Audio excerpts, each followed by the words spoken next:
माझ्यासाठी एकदम आश्चर्याची गोष्ट होती. त्यांनी सकाळी फोन केला आणि ते अचानक आपल्या इथे अवतरलेले आहेत.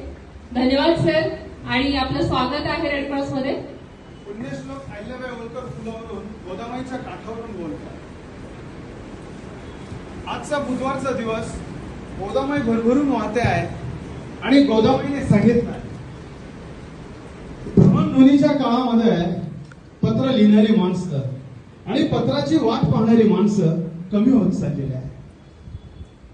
आज रेड क्रॉसचा संपूर्ण इतिहास नाशिकच्या ऐतिहासिक सोनेरी अक्षरांनी रेड क्रॉसचा इतिहास गोदामाईने लिहिला आहे. गोदामाई घेऊन गेली 1954च्या काळापासून आणि हा रेड क्रॉसचा प्रवास कसा सुरू झाला याची गोदामाई बोलत होते आणि आम्ही मंत्रमुग्धतेने ऐकत होतो. मला माहित आहे उन्हाच्या धारा आहेत, दुपारचा वेळ आहे आणि गोदामाईने सांगितलं ड्युटी